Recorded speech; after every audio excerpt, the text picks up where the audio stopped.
आखिर क्यों लगता है खरमास? क्या है इसकी कहानी? सूर्य देव की पौराणिक कथा। खरमास हर साल लगता है। इस दौरान सभी मांगलिक कार्यों को करने की मनाही होती है। क्या आपको पता है खरमास क्यों लगता है? इसके पीछे की वजह क्या है? आइए जानते हैं। खरमास हर साल में 2 बार लगता है। पहला खरमास जब सूर्य देव धन राशि में प्रवेश करते हैं और दूसरा जब सूर्य मीन संक्रांति में के समय लगता है। खरमास की अवधि कुल 1 माह की होती है। इस दौरान मांगलिक कार्य वर्जित होते हैं। कथाओं के अनुसार सूर्य देव धरती के संचालन के लिए लगातार 7 घोड़ों के रथ पर सवार होकर पृथ्वी की परिक्रमा करते हैं, लेकिन खरमास के दौरान सूर्य देव की गति धीमी हो जाती है। आइए जानते हैं कि आखिर ऐसा क्यों होता है, इसके पीछे क्या कहानी है। खरमास की कहानी। खरमास से जुड़ी एक कथा का वर्णन मार्कंडे पुराण में मिलता है। संस्कृत में खर का अर्थ होता है गधा। खरमास की कहानी गधे और सूर्य देव से जुड़ी हुई है। कथा के अनुसार एक बार सूर्य देव अपने 7 घोड़ों के रथ पर सवार होकर ब्रह्मांड की परिक्रमा कर रहे थे। क्योंकि उनके घोड़ों को भी आराम की जरूरत होती है, वे भूख प्यास लगने से थक जाते हैं। इस तरह ब्रह्मांड की परिक्रमा के दौरान घोड़ों की दयनीय दशा देखकर सूर्य देव को भी तरस आ गया और उन्होंने सोचा कि क्यों ना इन्हें पानी पिला लिया जाए और थोड़ा आराम कर लिया जाए। लेकिन उन्हें एहसास हुआ कि रथ रुक गया तो सृष्टि का चक्र प्रभाव होगा। इस दौरान उनकी नजर तालाब किनारे चल रहे 2 खर पर पड़ी। सूर्य देव ने सोचा कि क्यों ना घोड़ों को विश्राम के लिए छोड़ दिया जाए और रथ में इन खरों यानी गधों को बांधकर परिक्रमा की जाए। सूर्य देव ने ऐसा ही किया और गधों को रथ में बांध लिया। अब गधे घोड़ों का मुकाबला कैसे कर सकते हैं? वो पूरे खरमास में परिक्रमा तो लगाते रहे, लेकिन उनकी स्पीड बहुत कम हो गई। रथ की गति कम होने के कारण ही सूर्य देव का तेज भी कमजोर हो गया। यही कारण है कि खरमास के दौरान धरती पर सूर्य देव का वो तेज प्रकट नहीं हो पाता जो बाकी महीनों में होता है। इसके बाद मकर संक्रांति आते ही मौसम बदल जाता है और फिर से वही ऊर्जावान सूर्य देव धरती पर प्रकट होते हैं। इसका कारण है कि मकर संक्रांति के दिन ही सूर्य देव ने उन खरों को वापस तालाब के किनारे छोड़ा और अपने घोड़ों को रथ में शामिल कर फिर से अपनी रफ्तार पकड़ी। इसका असर यह हुआ कि खर की धीमी गति के कारण सूर्य देव की परिक्रमा की गति धीमी हो गई। किसी तरह 1 माह का चक्र पूरा हुआ। इस बीच धीमी गति से सूर्य देव ने परिक्रमा का काम पूरा किया। तब तक घोड़ों ने आराम कर लिया। हर सौर वर्ष में इसी तरह का चक्र चलता रहता है और इस बीच 1 माह का खरमास आता है। माना जाता है जिस महीने सूर्य देव प्रभावित हुए उस महीने का खराब असर मनुष्य के जीवन पर भी पड़ेगा। नारायण का महीना है खर मास, देव गुरु की दिव्यता से संपन्न और यह महीना आध्यात्मिक रूप से स्वयं को संपन्न व उन्नत बनाता है। इसे ऋषियों ने खरमास इसलिए नाम दिया क्योंकि इस कालखंड में प्राकृतिक ऊर्जा से इंद्रिय निग्रह में सहयोग मिलता है, जैसे सांसारिक वैरागी की ओर सहज उन्मुख होता है। इसी कारण यह महीना धैर्य, अहिंसा और भक्ति के लिए माना जाता है, इसलिए इसे नारायण का महीना कहते हैं। खरमास की तीर्थ यात्रा। खरमास में तीर्थ यात्रा, कथा श्रवण, कीर्तन, भजन, जप का महत्व अधिक होता है। खरमास में ये काम करने चाहिए। सूर्य और भगवान विष्णु की पूजा करनी चाहिए। प्रतिदिन 3 बार आदित्य हृदय स्तोत्र का पाठ करना चाहिए। 3 विष्णु सहस्त्र नाम का पाठ करना चाहिए। गायत्री मंत्र का जाप करना चाहिए। अन्न, वस्त्र, धन और अन्य वस्तुओं का दान करना चाहिए। तीर्थ यात्रा करनी चाहिए।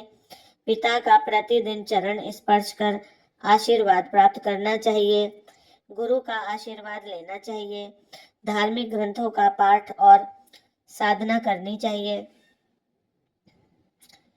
व्रत और ध्यान करना चाहिए। खरमास के दौरान इन कामों से बचना चाहिए।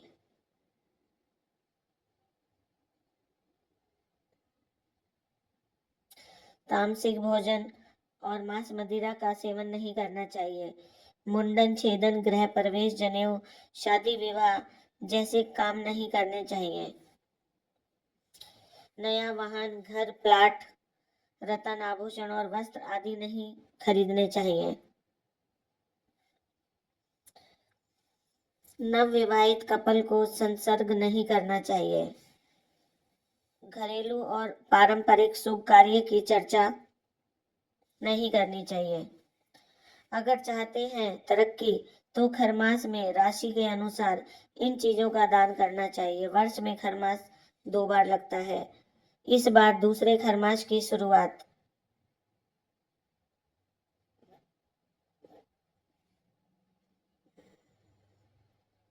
15 दिसंबर से हो रही है। इसी दिन धनु संक्रांति का पर्व मनाया जाता है। खरमास की शुरुआत के बाद शुभ मांगलिक कार्य नहीं किए जाएंगे। इस दौरान सूर्य देव और श्री हरि की पूजा करने से कारोबार में वृद्धि होती है। साथ ही साथ राशि अनुसार दान करने से धन लाभ के योग बनते हैं। खरमास की शुरुआत होने वाली है। खरमास में मांगलिक कार्य नहीं करने चाहिए। इस दौरान विशेष चीजों का दान करना चाहिए। सनातन धर्म में खरमास की अवधि का विशेष महत्व है। इस दौरान जातक सूर्य देव और जगत के पालनहार भगवान विष्णु का विधि पूर्वक उपासना करते हैं। साथ ही जीवन की में सफलता प्राप्ति के लिए कई तरह के उपाय करते हैं, जिनसे उन्हें सुख समृद्धि की प्राप्ति होती है। खरमास 1 महीने तक रहता है। खरमास के शुरुआत के दिन पहले दिन धनु संक्रांति मनाई जाती है, जब सूर्य वृश्चिक में धनु राशि में गोचर करते हैं, तो इस दिन को धनु संक्रांति के रूप में मनाया जाता है। अगर आप सूर्य देव और भगवान विष्णु की कृपा प्राप्त करना चाहते हैं तो खरमास में राशि के अनुसार दान करें। इससे जातक के जीवन में खुशियों का आगमन होगा, साथ ही रुके हुए काम पूरे होंगे। ऐसे में आइए जानते हैं कि किस राशि के जातक को किस चीज का दान करना फलदायी साबित होता है। पंचांग के अनुसार इस बार सूर्य देव धनु राशि में 15 दिसंबर को रात 10:10 पर गोचर करेंगे। इसी दिन धनु संक्रांति होगी। ऐसे में खरमास की शुरुआत 15 दिसंबर से होगी।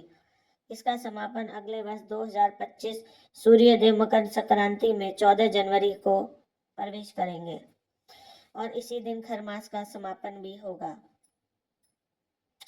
खरमास में राशि के अनुसार दान करें। मेष राशि के जातक खरमास में लाल रंग की चीजों का दान करें। इससे पति पत्नी के रिश्ते मजबूत होंगे। वृष राशि के जातक खरमास में धन का दान करें। इससे आर्थिक तंगी दूर होगी।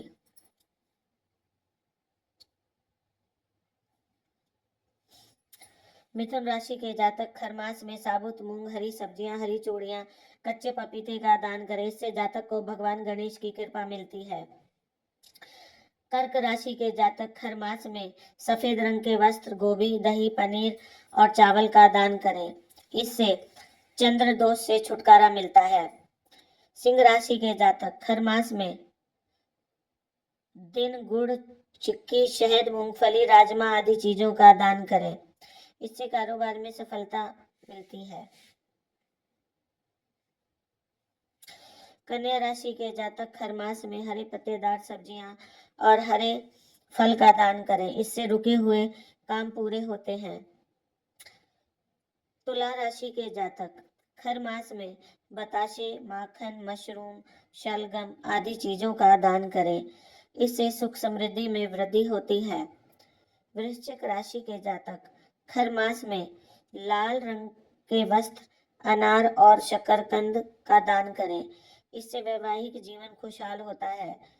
धनु राशि के जातक खरमास में नींबू, केले, पपीता, चने की दाल, बेसन आदि चीजों का दान करें।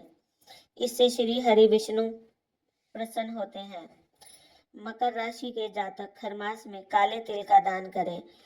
इससे शनि के दोष की समस्या दूर होती है। कुंभ राशि के जातक खरमास में मंदिर में झाड़ू दान करें।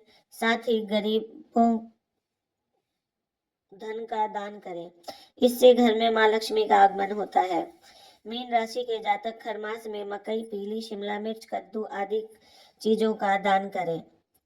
उपरोक्त जानकारी विभिन्न माध्यमों से आप तक पहुंचाई गई है, अतः उपयोग करता है इसे जानकारी समझकर कर ले। जय श्री कृष्ण। दोस्तों, आपको जानकारी कैसी लगी कमेंट बॉक्स में जरूर बताएं।